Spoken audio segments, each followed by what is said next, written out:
mana? Dekat itu lampu merah ke kiri gamping. Oh. Tapi tinggalnya di mana? Di kasir atau di sini? Di gamping atau tempat. Yang orang tua di Bekasi apa di sini? Orang tua di sini Bekasi. Orang tua di Bekasi. Cuma asal itu dari sini. Oh iya, iya. Terima kasih, ya.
Assalamualaikum warahmatullahi wabarakatuh. Alhamdulillahirabbil alamin. Wassalatu wassalamu ala asyrofil anbiya'i wal mursalin nabiyina Muhammadin sallallahu alaihi wa ala alihi wa sahbihi ajmain. Pertama, puji syukur kita panjatkan kehadiran Allah Subhanahu wa taala atas segala nikmat karunia-Nya, khususnya nikmat kesehatan, sehingga pada pagi hari ini kita bisa melanjutkan kembali perkuliahan kita, mata kuliah teori-teori komunikasi.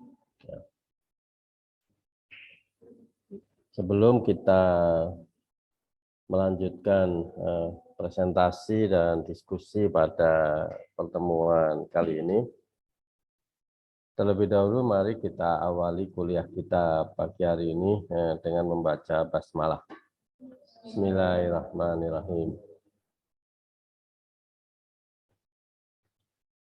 Teman-teman sudah mendapatkan mata kuliah pengantar ilmu komunikasi ya, pengantar komunikasi. Nah, salah satu bentuk komunikasi ya itu adalah yang disebut sebagai komunikasi transendental. Ya. Masih ingat komunikasi transendental? Apa itu komunikasi transendental? Kira-kira komunikasi transendental. Ini kaitannya dengan doa yang tadi kita baca tadi itu.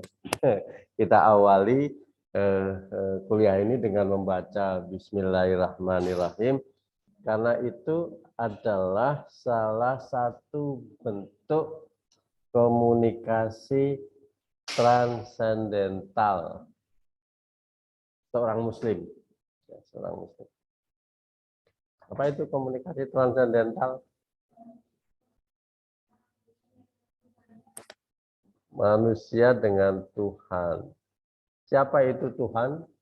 Nah, pertanyaannya kan dalam konteks komunikasi kan siapa itu Tuhan? Ada dapat mata kuliah filsafat atau ilmu kalam kan? Ilmu kalam. Karena emangnya komunikasi dengan siapa? Dengan Tuhan. Tuhan siapa?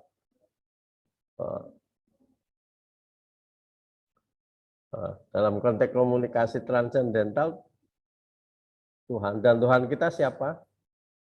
Allah kan? Siapa Allah itu?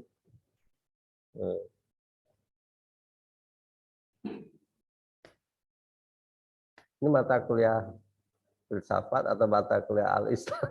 Mata kuliah apa di akidah? Akidah. Anda jawabnya apa? Sehingga disebut sebagai komunikasi transendental. Ini belum masuk persiapan yang presentasi loh ya. Nanti dulu.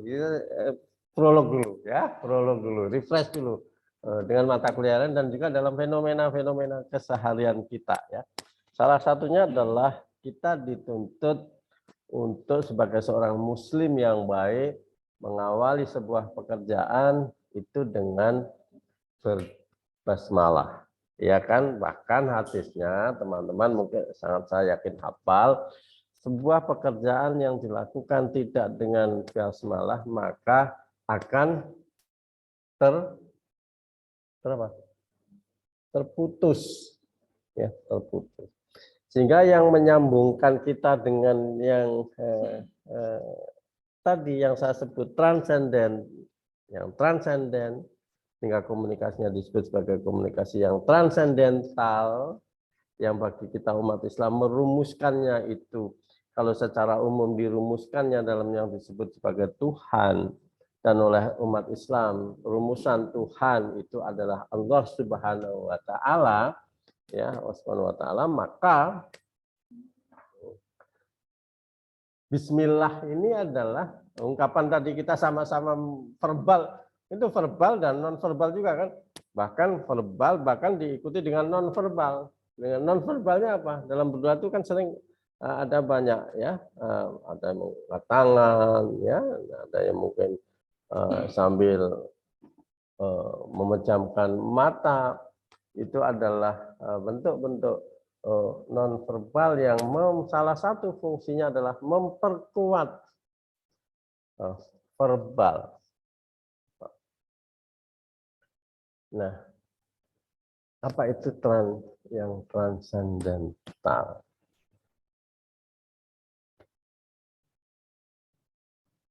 Manusia, ini sedikit masuk ke filsafatnya ya, filsafat ya. Manusia punya fitrah mengakui kekuatan di luar kekuatan dirinya sebagai manusia. Sekafir-kafirnya seorang manusia atau seateis-ateisnya seorang manusia, dia punya fitrah untuk mengakui adanya kekuatan di luar kekuatan dirinya. Dan setiap manusia itu berupaya membangun komunikasi dengan kekuatan yang di luar kekuatan dirinya itu.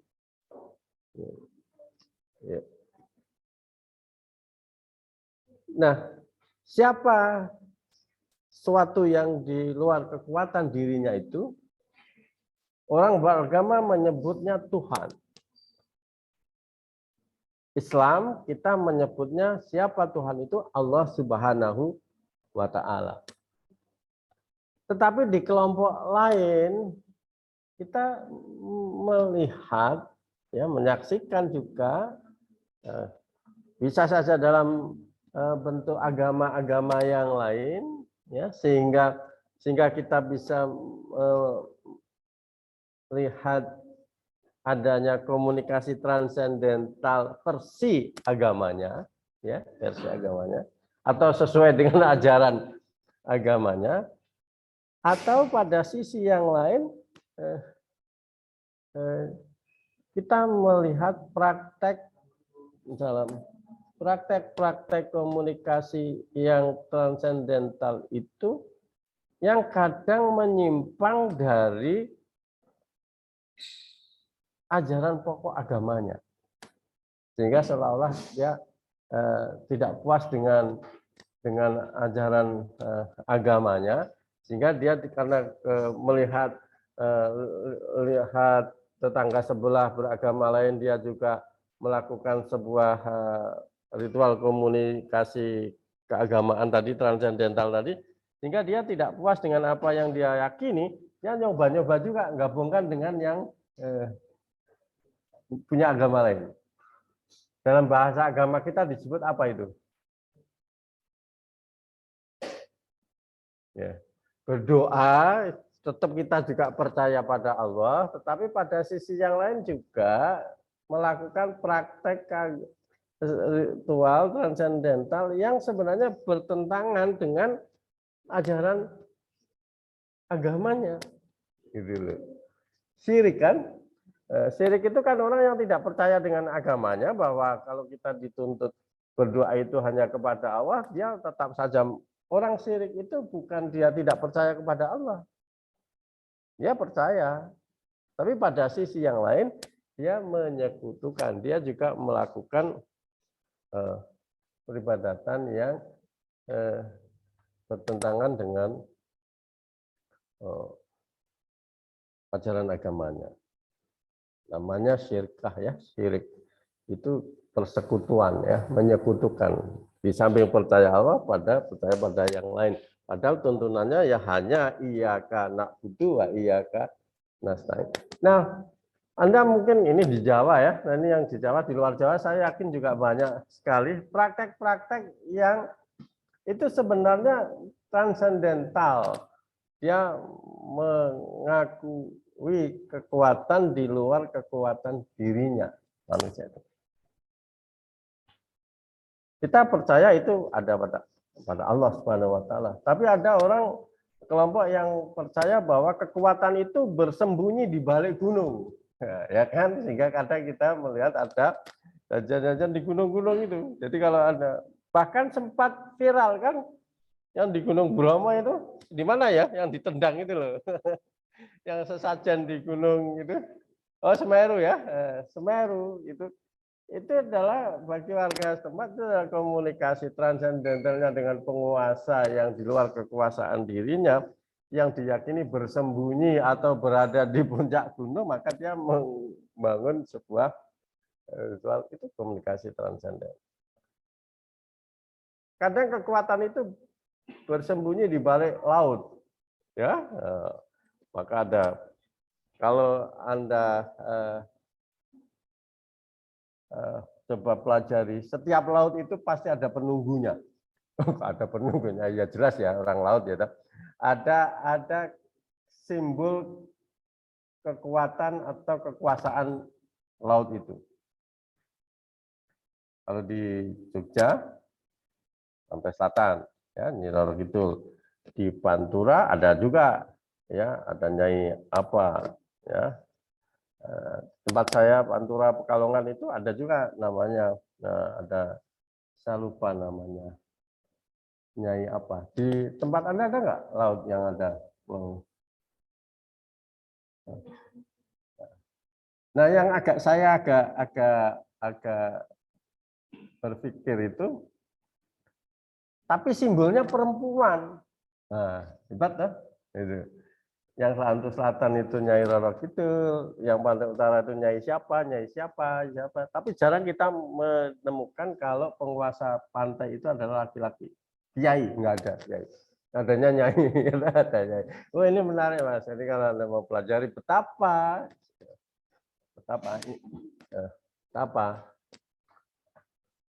dinamikanya relasi komunikasi manusia terhadap sesuatu yang dianggap menguasai dirinya, yaitu zat yang maha kuasa, itu tafsiran masyarakat berbeda-beda. Nah, dalam kebingungan itulah maka turunlah petunjuk Allah yang berupa agama, yaitu Islam, agar tidak salah, tidak keliru menafsirkan atau menemukan, mengidentifikasi siapa sebenarnya zat yang transenden tadi itu. Ajaran kita mengajarkan Allahu Rabbul Alamin. Allah penguasa alam semesta ini. Nah, dalam konteks membangun relasi dalam bahasa agama kita disebut sebagai hablum minallah, ya, itulah komunikasi transendental. Hablum minannas, ya, itulah komunikasi horizontal, itulah komunikasi antar manusia atau human communication. Ya. Nah, doa kita tadi, Bismillahirrahmanirrahim tadi itu mencerminkan satu relasi transendental, ya, tetapi pada sisi yang bersamaan nilai transendental itu tidak akan pernah punya makna kalau kita tidak mampu mengaplikasikannya dalam dimensi horizontal atau human communication. Sefasih-fasihnya tadi teman-teman mengucap Bismillahirrahmanirrahim, gitu. Kalau nggak ada yang hadir ya nggak ngapain kuliah kita hari ini, nggak akan bisa berjalan dengan baik, ya kan? Tanpa ada yang presentasi, tanpa ada nanti diskusi tidak hangat, tidak muncul pertanyaan, maka kualitas aktivitas menjadi berkurang. Nah, oleh karena itu dalam dimensi komunikasi transendental dan dimensi hablum minannas atau dimensi human communication itu satu paket, ya, satu paket. Maka prolognya ini ya, prolognya Islam itu agama yang berdimensi spiritual, dimensi transendental, tapi pada saat yang bersamaan itu berdimensi horizontal atau hablum minannas atau human communication. Nah, Bismillahirrahmanirrahim tadi kita mengawali kuliah itu salah satu bentuk verbal, ya, verbal, komunikasi verbal yang kita lafadzkan dalam konteks transcendental communication. Komunikasi transendental kepada siapa? Kepada Zat yang Maha menguasai kehidupan kita. Nah, itu prolog pertama. Prolog kedua, minggu lalu kita juga offline di sini ya, dan juga ada yang online. Ya.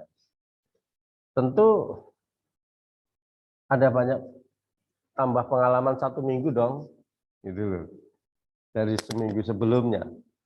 Ya. Adakah peristiwa yang berkesan, ya, atau yang ya ada pelajaran tambah, pelajaran kehidupan ya, bukan hanya pelajaran teori komunikasi, pelajaran kehidupan, karena saya ingat pukul 8.35-an ya, hampir setengah 9 lebih sedikit kita close perkuliahan ini Anda keluar. Saya yakin habis dari diskusi itu sampai hari ini kita bertemu kembali 7 hari berikutnya di pukul 7 ya, 15 ya. Ada nggak peristiwa yang menarik Anda? Ya. Yang mungkin ada yang nanti bisa kita kaitkan dengan peristiwa komunikasi. Baik hub komunikasi human communication maupun tadi. Ada? Silakan kalau ada Anda sharingkan hari ini. Atau kehidupan berlalu tanpa makna. Aduh, kehidupannya nggak berarti sama sekali, Pak. Loh kok nggak berarti? 1 minggu ini saya nggak ada apa-apanya, ini nggak ada yang nggak ada. Ada yang menarik?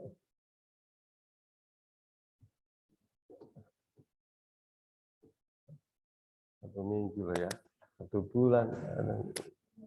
Nggak ada satu yang menarik kehidupan Anda 1 minggu terakhir ini. Baik yang Anda baca, yang Anda dengar, yang Anda lihat, yang apakah Anda alami, ya Anda renungkan. Kalau Anda merenung berarti ada sesuatu yang sudah mulai masuk. Ada enggak? Kalau belum ada, saya ingin mengawali menegaskan kembali di salah satu hal yang harus kita asah sebagai orang yang ingin mempelajari komunikasi, ya, bahwa tidak ada yang kita lihat, kita dengar, kita saksikan itu tanpa makna. Tanpa makna. Tidak ada. Bahkan Al-Quran mengatakan, tolong nanti saya diingatkan surat apa, ayat berapa, tetapi makna yang saya ingat adalah bahwa Allah menciptakan segala sesuatu itu tidaklah sia-sia. Ingat ayatnya? Nanti cari, tidak sia-sia. Sia-sia dalam pengertian konteks orang yang mempelajari komunikasi pasti ada maknanya. Pasti ada maknanya. Pasti ada sesuatu di baliknya.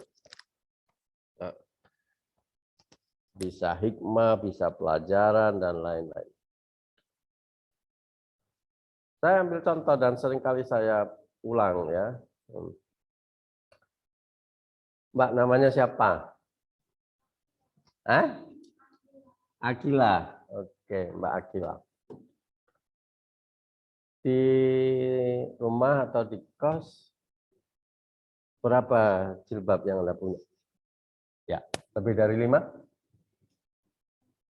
Lebih dari 5, ya. Apakah ketika mengambil yang pagi hari ini dipakai,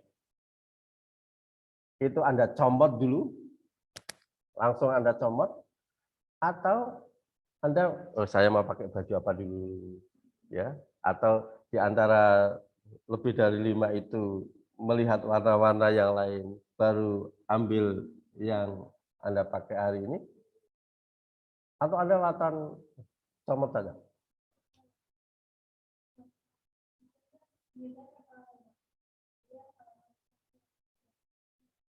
Ya, kalau saya tanya mengapa pakai itu? Ya, berarti ada sesuatu, ada kata suka, ya kan? Jadi nggak sia-sia. Jangan Anda suka juga, Anda suka. Kenapa yang lain tidak dipakai? Padahal punya juga. Tidak suka. Itu kan jawabannya kan? Tidak cocok. Ya, padahal punya. Kenapa saya hari ini pakai baju putih? Anda tahu?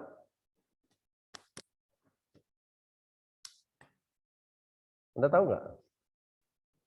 Kira-kira kenapa saya pakai baju putih? Sebagaimana juga, kenapa Anda pakai baju yang Anda pakai itu? Pertanyaan yang sama. Ada jawabannya nggak? Ya, ada jawabannya. Karena hari Senin seragamnya UMY pakai putih.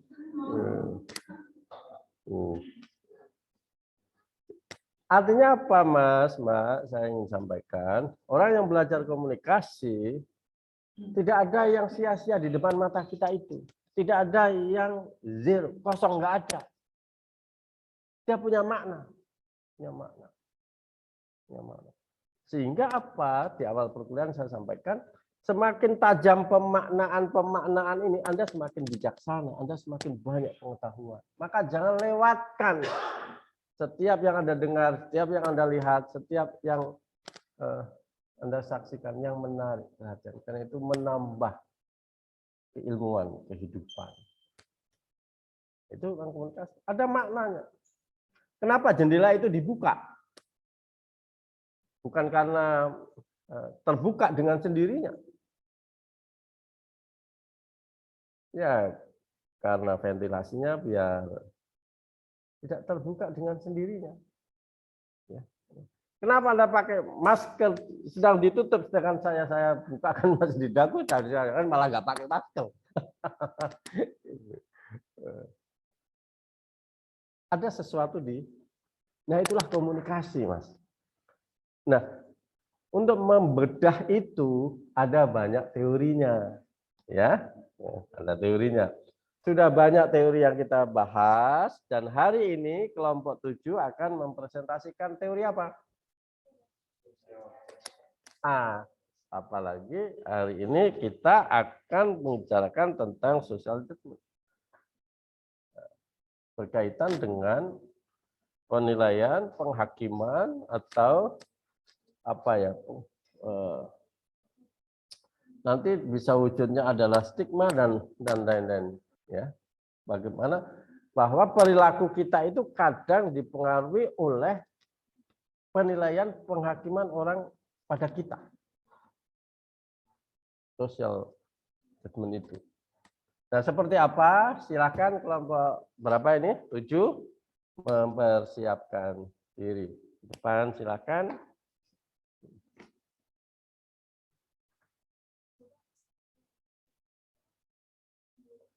Pakai sendiri aja ya. Biar Anda familiar. Nanti filenya aja yang dikirim di grup atau dikirim ke Pak Yusuf.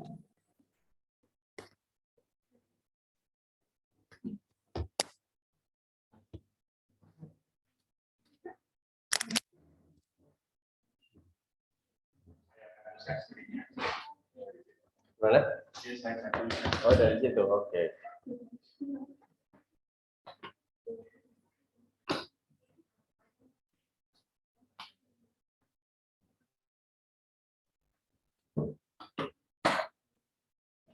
Cukup, boleh.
Nanti persepsinya di kolom yang kedua ya, karena kolom yang pertama kemarin sudah.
Maksudnya kan di dapur dan pakai laptop kan, jadi saya script itu. Coba bisa script.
Gimana? Belum? Belum bisa share screen?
Kursinya di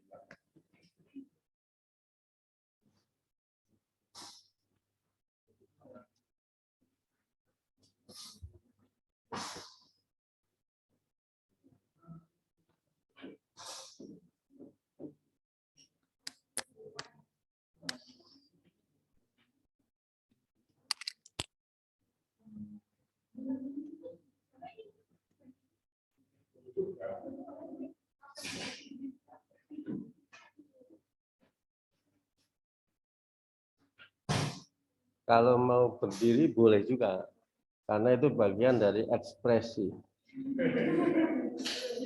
Jadi tidak dilarang, tidak dilarang.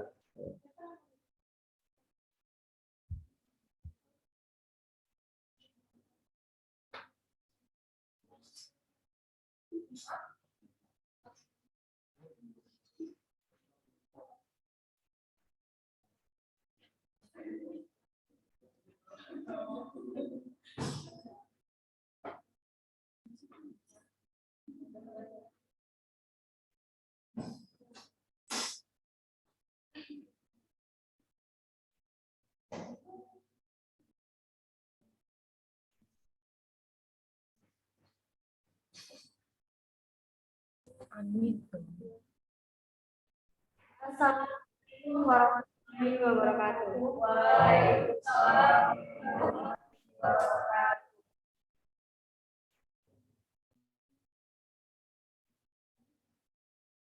pakai mikrofonnya karena teman-teman yang online tidak bisa juga.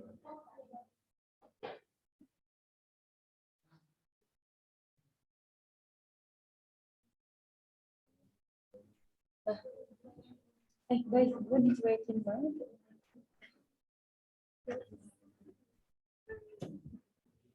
Selamat pagi teman-teman semua. Sebelumnya perkenalkan, di sini kami dari kelompok 7 ingin mempresentasikan tentang teori social judgment. Di sini ada saya Wulan Yunistianti, saya Rehana Barong Ramadhani, dan kami akan siap untuk memulai presentasi.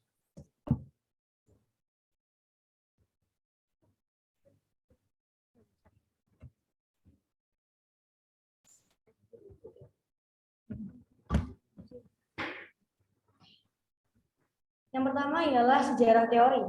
Teori ini dikemukakan oleh Sheriff dan Hofland pada tahun 1961 yang mencoba menggabungkan sudut pandangan psikologi, sosiologi, dan antropologi. Mereka mengatakan bahwa dalil yang mendasar dari teori ini adalah yang membentuk situasi yang penting buat dirinya. Jadi, ia tidak ditentukan oleh faktor intern, yaitu sikap, situasi, dan motif, maupun ekstern, yaitu objek, orang-orang, dan lingkungan fisik. Interaksi dan faktor intern dan ekstern inilah yang menjadi kerangka acuan dari setiap pelaku. Pasokan Inilah yang dianalisis oleh Sharif dalam teorinya dan dicari sejauh mana pengaruhnya terhadap penilaian sosial dilakukan oleh individu tersebut.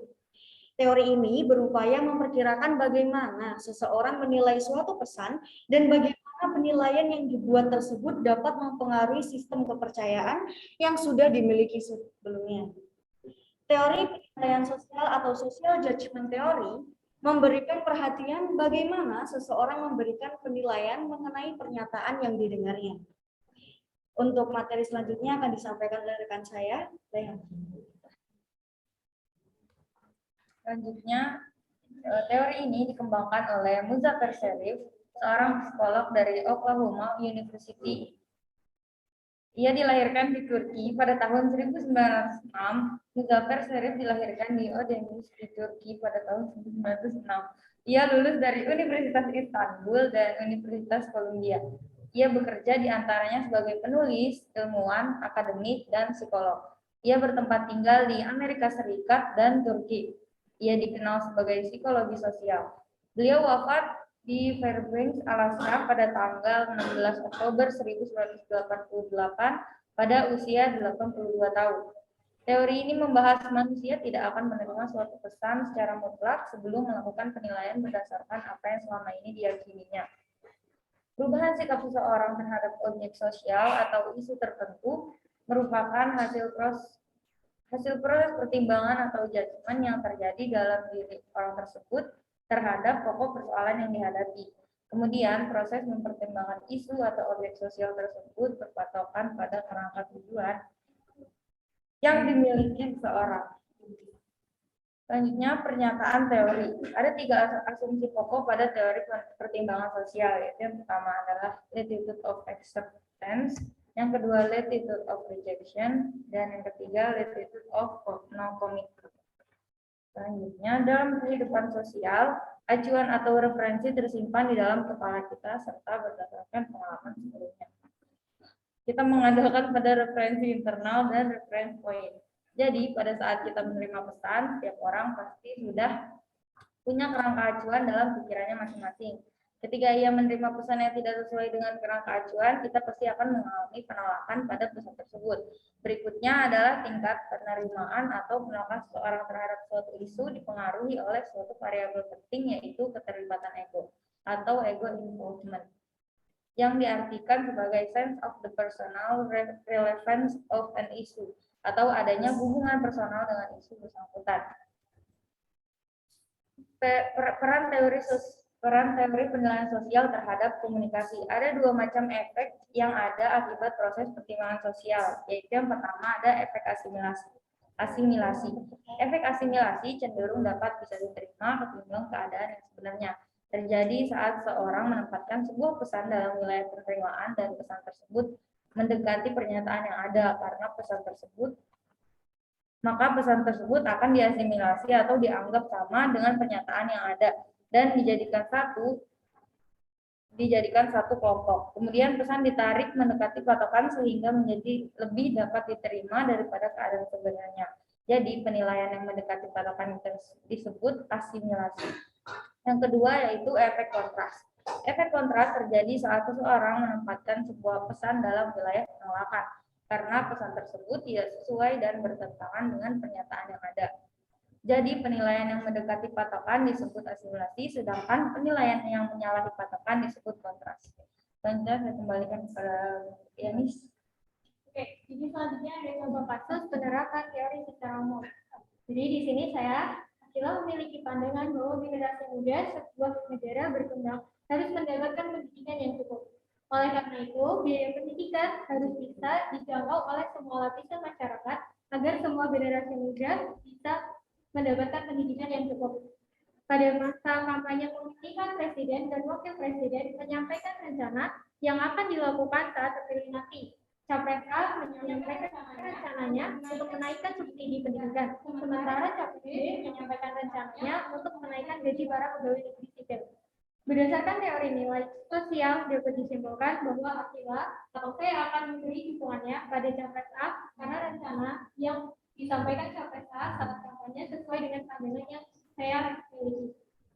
Kemudian ada contoh kasus penerapan teori dalam dakwah. Deva dan keluarganya memiliki pandangan dan prinsip bahwasannya mereka mengikuti dan menganut ajaran agama Islam Muhammadiyah.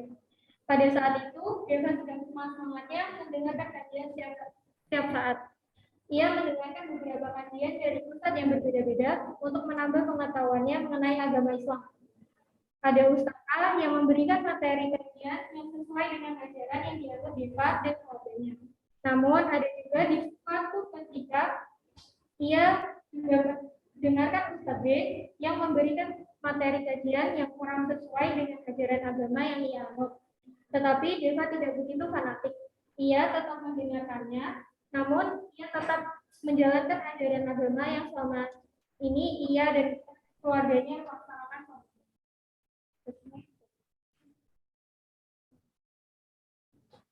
Jadi teman-teman itu tadi beberapa materi yang disampaikan oleh kedua teman dan juga saya tadi.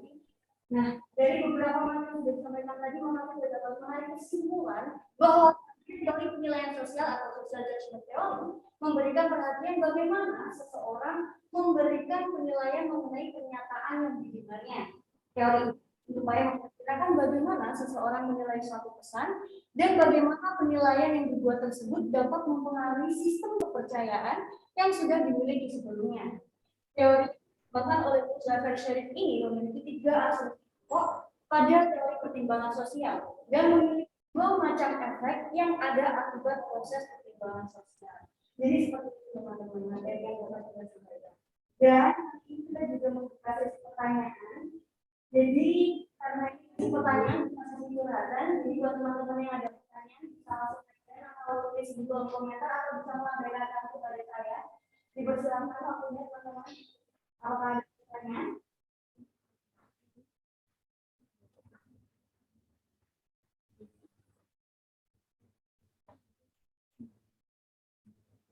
Ya, Mbak Lala.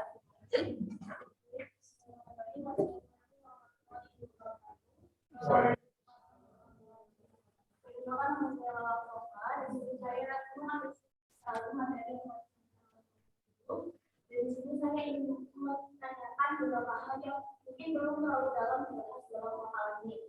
Nah, tadi kan kita sudah melihat ada di situ kata-kata kerangka tujuan seseorang. Nah, tapi saya ingin menanyakan bagaimana sih kerangka acuan yang dijadikan table untuk mengukur kelompok tujuh.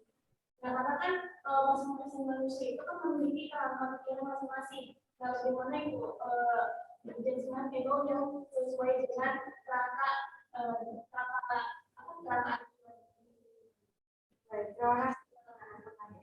Akan kita tanya terlebih dahulu, nanti kita ketika kami sudah mendapatkan jawaban akan segera kami konfirmasi. Terima kasih. Apakah teman-teman ada pertanyaan lagi?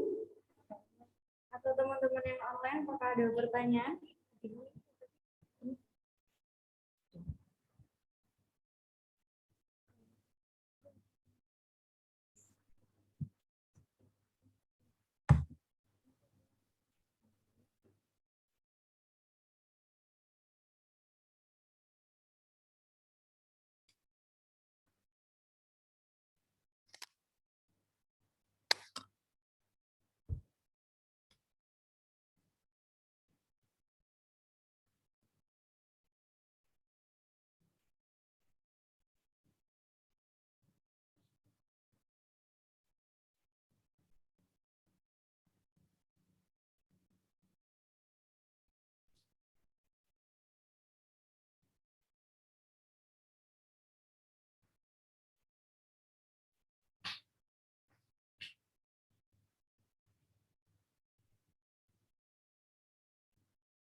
Baik, di sini kami kelompok 7 ingin menjawab pertanyaan dari Mbak Lala, yaitu tentang acuan dari social judgment theory ini. Sebenarnya, menurut Sherif itu ada 3 asumsi pokok dari teori pertimbangan sosial ini. Yang pertama itu ada latitude of acceptance.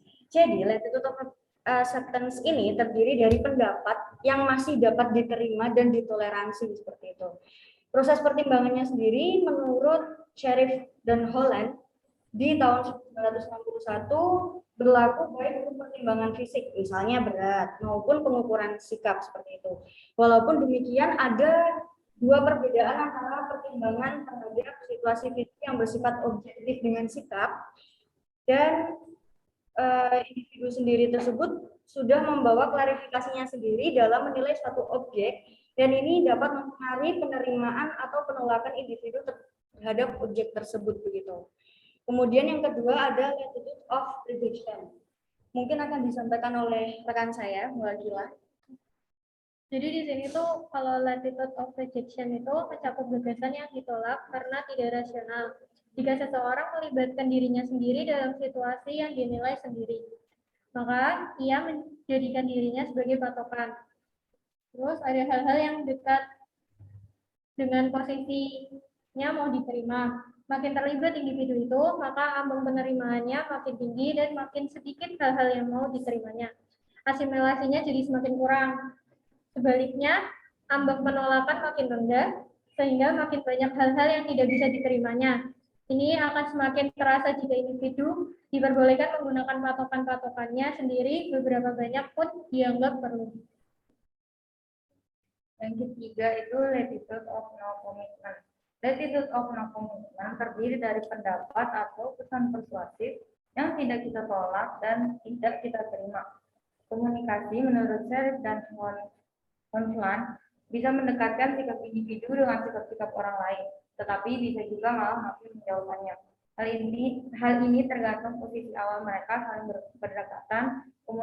Komunikasi akan lebih memperjelas persamaan-persamaan antara mereka dan dekatnya posisi mereka sehingga terjadilah pendekatan-pendekatan. Tetapi sebaliknya, jika posisi awal saling berjauhan, maka komunikasi akan mempertegas perbedaan dan posisi mereka akan saling menjauh. Dengan perkataan lain, jika seseorang terlibat dalam situasi itu, maka posisinya sendiri akan dijadikannya patokan. Jadi seperti itu, Mbak Lala. Jadi ketiga asumsi ini pada pokok dari teori pertimbangan sosial menentukan sikap kita terhadap suatu pesan yang sampai. Apabila pesan tersebut ini masuk dalam wilayah penerimaan, maka kita akan setuju dan menerima dengan pesan tersebut. Tapi sebaliknya, jika pesan yang disampaikan itu masuk dalam wilayah penolakan, maka kita akan tidak menerima dan tidak setuju terhadap pesan yang disampaikan tadi. Jadi seseorang itu akan menerima atau menolak suatu pesan atau pernyataan itu bergantung pada keterlibatan egonya sendiri-sendiri. Nah, dalam kehidupan sosial, acuan atau referensi tersimpan di dalam kepala kita serta berdasarkan pengalaman sebelum-sebelumnya. Jadi kita mengandalkan pada referensi internal atau referensi point. Jadi pada saat kita menerima pesan, setiap orang pasti sudah punya kerangka acuan dalam pikirannya masing-masing. Seperti itu, Mbak Lala. Apakah jawabannya sudah puas dengan harapan Mbak Lala? Baik, terima kasih. Apakah mungkin teman-teman ada pertanyaan lagi? Atau dari teman-teman yang online, apakah ada pertanyaan?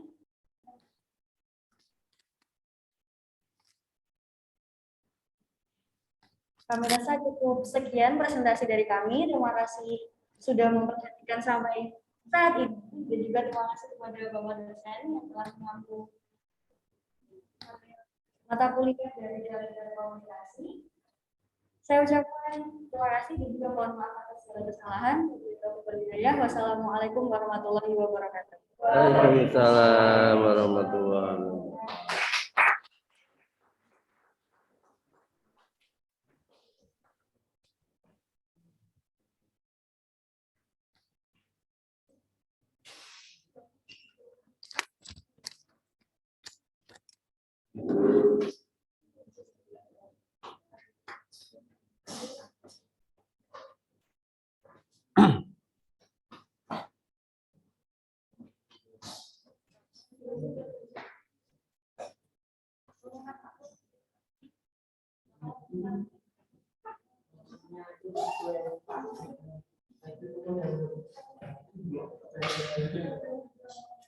Oke. Makasih ya kelompok 7 yang tadi sudah presentasi yang dengan sangat baik ya tentang teori penilaian sosial atau social judgment theory ya. Teori ini berasumsi begini penjelasannya. Pada dasarnya setiap orang itu punya kerangka atau acuan tadi Anda sebut ya, punya pandangan, punya pendapat, punya keyakinan sendiri-sendiri. Itu sudah sebagai modalnya ya. Sebagai dalam hal apapun masing-masing kita itu punya pandangan, punya pendapat, punya keyakinan, punya acuan, punya kerangka. Tapi pada sisi lain, ya, karena kita ini manusia itu adalah makhluk sosial, ya, makhluk yang tidak bisa tidak berinteraksi dengan orang lain, ya, berkomunikasi dengan orang lain, maka kadang orang lain pun punya kerangka dan acuan tentang kita, ya, punya penilaian tentang kita, punya pandangan, pertimbangan tentang kita. Bahkan yang lebih ekstrem lagi punya penghakiman terhadap kita. Ya, misalkan, pokoknya kamu itu begitu, itu kan berarti punya penghakiman. Nah, sehingga dalam hidup ini sejatinya terjadi yang namanya relasi sosial itu adalah relasi yang saling mengkomunikasikan dua pandangan. Pandangan kita dan pandangan penilaian orang lain. Nah, dalam dialektika ini, ada 3 kemungkinan yang muncul tadi itu.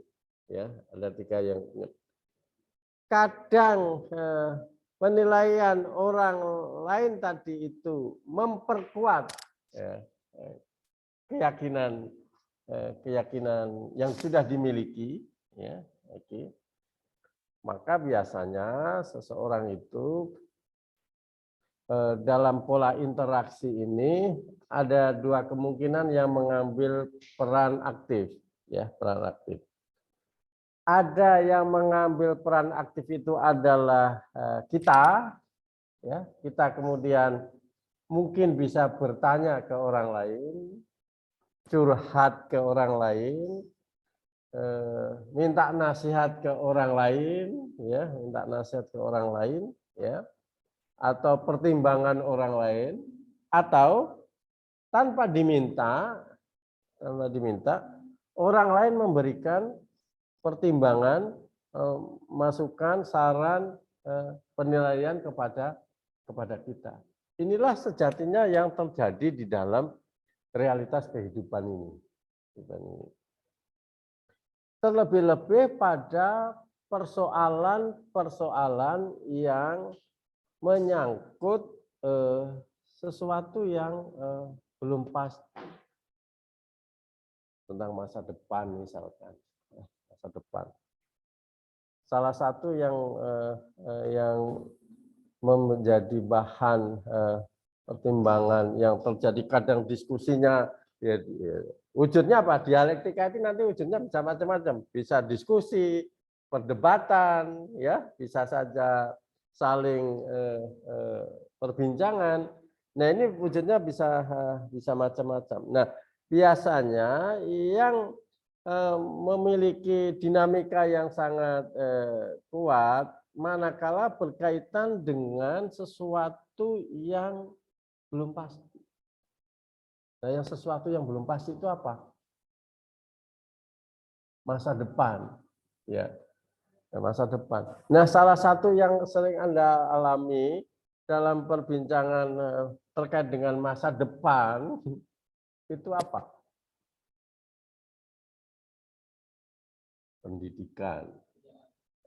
Pendidikan. Saya mau tanya, sebelum Anda masuk ke prodi ini, Anda sudah punya baseline sendiri. Saya mau kuliah terkait dengan komunikasi Islam. Nah, kemudian atau malah tidak punya, bisa saja. Atau sesuatu Anda punya baseline sendiri, ya, punya baseline sendiri, nanti punya kerangka. Nah, karena ini menyangkut yang tidak pasti, yang masa depan, maka ada banyak intervensi, ya. Jadi teori social judgment itu bicara tentang intervensi pandangan, intervensi pendapat, ya, penilaian, pertimbangan terhadap pendapat dan pertimbangan seseorang. Jadi ternyata yang mempengaruhi kita, perilaku kita itu bukan hanya faktor internal tadi disebut, ya, ada motif, ada sikap, ya. Bukan hanya faktor eksternal yang berupa lingkungan fisik, ya, tetapi juga lingkungan sosial. Nah, terutama pada hal-hal yang tadi menyangkut sesuatu yang belum pasti. Diskusinya akan panjang. Nah, dalam pertempuran dinamika relasi ini, kadang penilaian orang itu tadi Anda sebut kalau sifatnya adalah orang lain yang proaktif memberikan saran dan pertimbangan itu sesuai dengan base tadi kerangka sikap kita, maka itu berarti adalah memperkuat. Wah, cocok saya dengan pendapat si A. Ya kan? Berarti semakin yakin. Atau kita yang proaktif mencari saran dan masukan. Ternyata saran dan masukan dari orang lain beda dari yang kita harapkan, gitu loh. Waduh, tadinya Anda punya sikap yang optimis, ternyata Anda minta pandangan penilaian pada orang lain yang menurut Anda bisa memberikan penilaian, ternyata penilaiannya itu adalah tidak sesuai dengan yang tadi kerangka Anda awal. Bisa saja terjadi kedua kemungkinan. Kemungkinan pertama, Anda tolak mentah-mentah. Oh, nggak cocok nih. Nggak cocok. Saya salah orang ini, misalkan gitu, bisa saja kan. Maka ketika akan minta pertimbangan itu,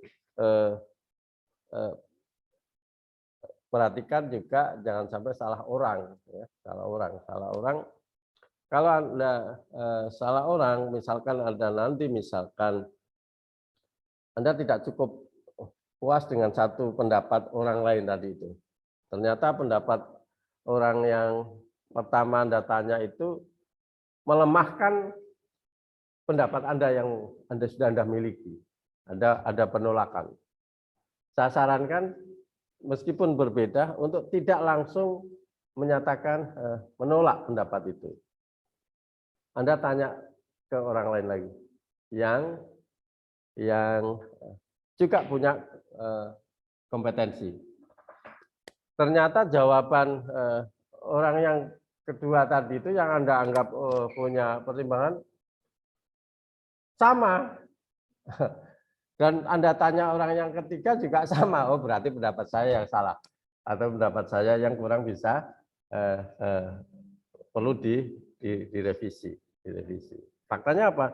Saya mengkonfirmasikan pendapat saya untuk minta pertimbangan ke orang lain dan tidak cukup dengan satu orang, ternyata orang yang saya anggap penting itu tadi memberikan pertimbangan yang berbeda. Maka pandangan orang lain tadi itu menjadi bisa kita punya alasan kuat untuk diterima, meskipun itu tidak mutlak juga. Ada orang yang tetap kukuh dengan pandangannya, tetapi yang terjadi itu adalah kadang itu adalah diterima dan itu memperkuat pandangannya.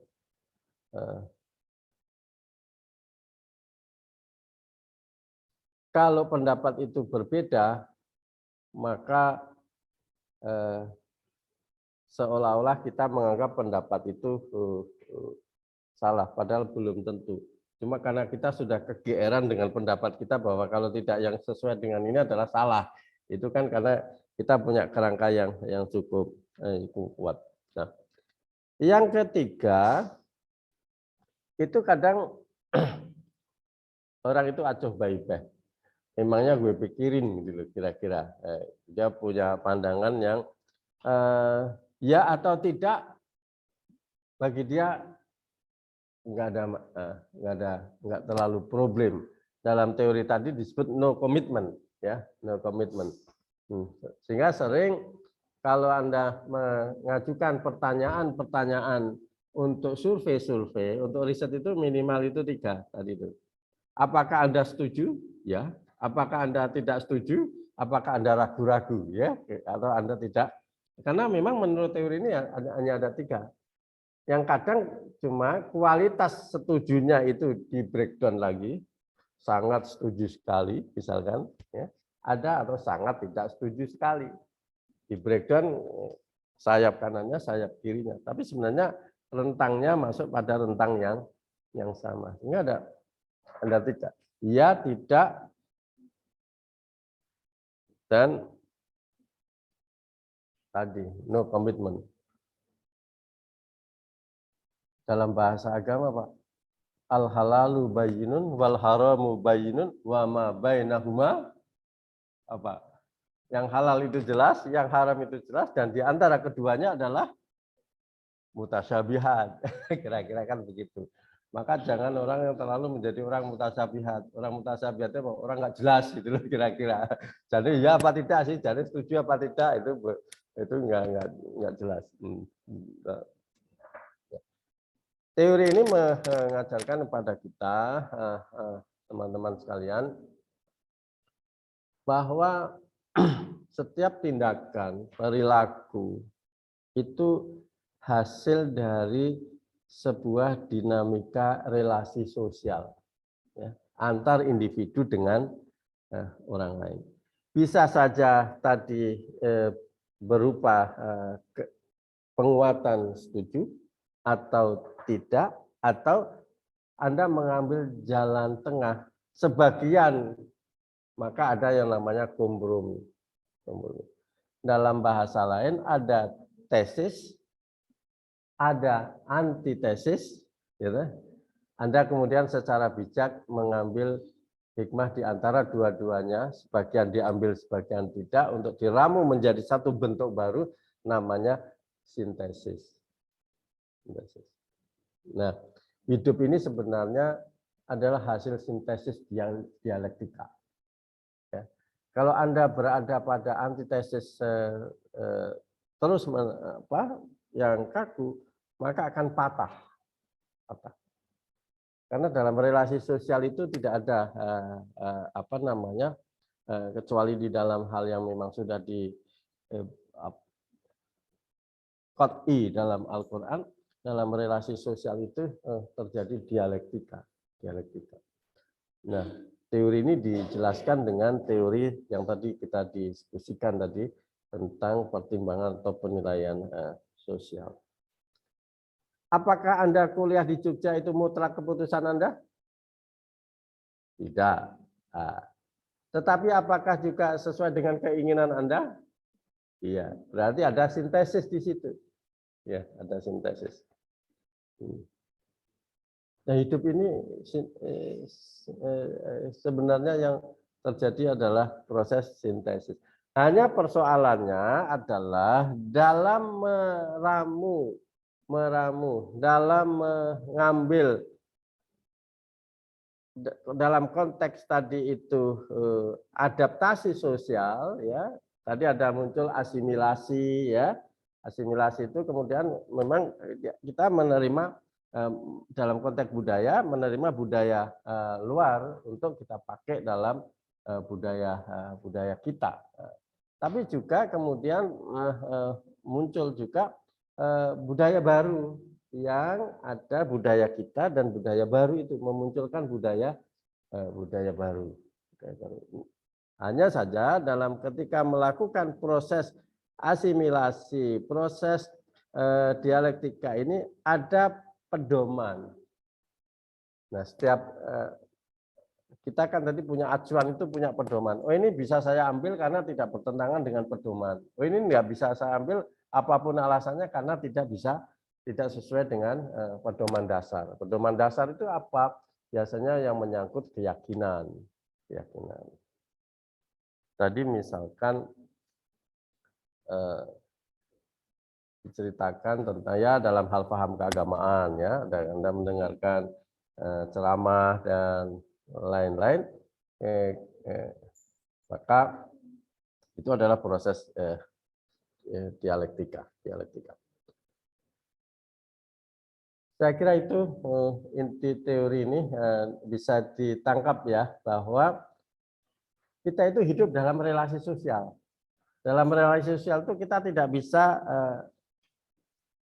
menang sendiri atau kalah melulu.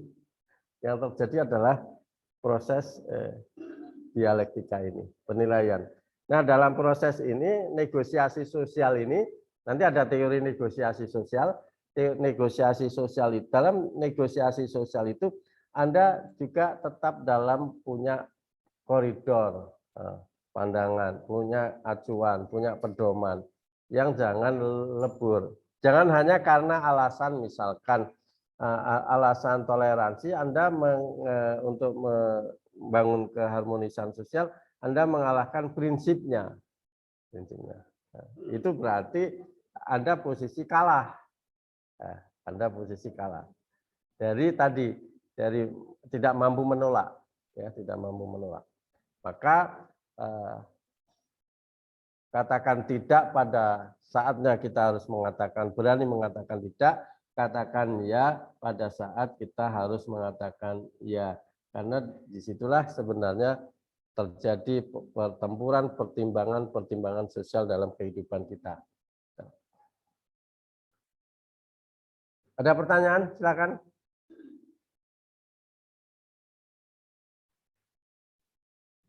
Saya ambil contoh lagi, contoh konkretnya. Anda rapat, undangan jam 5 sore. Kebetulan yang rapat beragam. Ini saatnya adzan, atau biasanya saat adzan maghrib. Lanjut apa tidak? Nah, yang satu mengusulkan udah lanjut saja. Yang Anda, yang Muslim, wah saya nggak enak ya, ikuti dia. Berarti kalah dalam penetrasi sosial tadi itu. Maka ada koridor tentu enggak, saya harus berhenti untuk sholat. Tapi harusnya juga dalam konteks relasi sosial tadi itu yang memegang peran komunikasi itu tanya dulu. Karena mengingat anggota komunikannya beragam.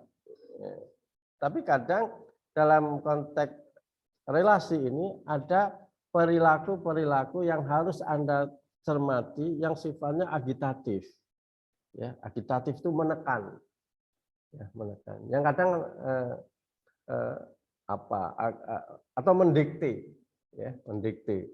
Itu bagian dari untuk agar apa? Agar pertimbangannya, agar pendapatnya bisa diterima. Meskipun nanti penerimaannya ada yang penerimaan secara sukarela atau no commitment atau bahkan menimbulkan penolakan tersembunyi. Nah, hati-hatinya adalah dalam konteks relasi sosial ini, penilaian sosial ini, jangan sampai ternyata penerimaannya itu penerimaan yang palsu. Nah, Anda harus hati-hati juga, ya. Penerimaan yang palsu itu penerimaan yang basa-basi. Sering dalam relasi sosial ini adalah penerimaannya bukan penerimaan yang berkomitmen, tapi diterima, tapi no commitment. Itu intinya sebenarnya diterima atau no commitment. Basa-basi itu sebenarnya basa atau basi.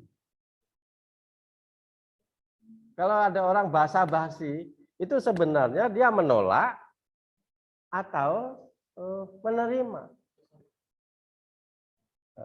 Atau paling tidak no commitment tadi itu. Ya, maka harus hati-hatinya ada di situ. Ada kadang diterima pesan itu, disetujui, tapi sebenarnya persetujuannya itu no commitment. Yang ketiga tadi. Sehingga apa? Muncullah yang disebut sebagai bahasa basi. Ya insya Allah, kamu datang. Datang ya nanti, ya insya Allah. Ini insya Allahnya itu insya Allah persetujuan atau insya Allah sebenarnya no commitment. Atau penolakan yang bermakna no commitment sebenarnya. Penerimaan yang bermakna no commitment. Setuju tapi no commitment. Atau menolak no commitment. Gitu loh. Nah, dalam konteks itu maka kita mesti mencermati dan kapan kita bisa menilai sebuah pesan itu diberi respon pesan itu apakah penerimaan, penolakan atau no komitmen itu ketika kita sudah bisa mengetahui track record-nya. Oh, kalau dia bilang insya Allah, saya yakin dia akan datang. Karena apa? Karena track record dia insya Allah-nya adalah insya Allah yang berkomitmen. Tapi kalau dia bilang insya Allah, siapa yang bilang? Dia insya Allah-nya adalah no commitment. Kira-kira gitu. Dari mana itu tahu? Dari track record komunikasinya. Sehingga dengan demikian, teman-teman sekalian, kalau kita mau meminta pertimbangan ke orang lain, maka pelajari dulu, pahami dulu, memang saya sedang bertanya pada orang yang tidak salah. Kalau Anda tanya kepada orang yang salah, maka jawabannya pun mungkin akan berbeda dari yang diharapkan. Saya kira itu ya hari ini tentang social judgment theory atau teori pertimbangan sosial atau penilaian sosial. Dan sebelum kita akhiri, insya Allah minggu depan akan kita lanjutkan kembali kelompok 8. Ya, nanti akan kita infokan apakah blended seperti ini apa online murni. Mohon maaf Bapak. Ya, silakan. Kelompok 8 kemarin sudah presentasi pada pertemuan pertama. Oh, kelompok 8 sudah ya. Kelompok 8 sudah Pak Yusuf. Berarti kelompok 9 ya. Halo, ada enggak kelompok 9 yang hadir hari ini? Halo?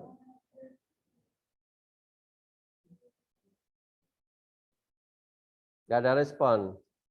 Ya, kelompok 9 ya, minggu depan ya. Oke, apakah blended, apakah online nanti kita akan umumkan. Baik, terima kasih. Assalamualaikum warahmatullahi wabarakatuh. Waalaikumsalam warahmatullahi wabarakatuh. Terima kasih Bapak, semoga sehat selalu. Alhamdulillah. Alhamdulillah.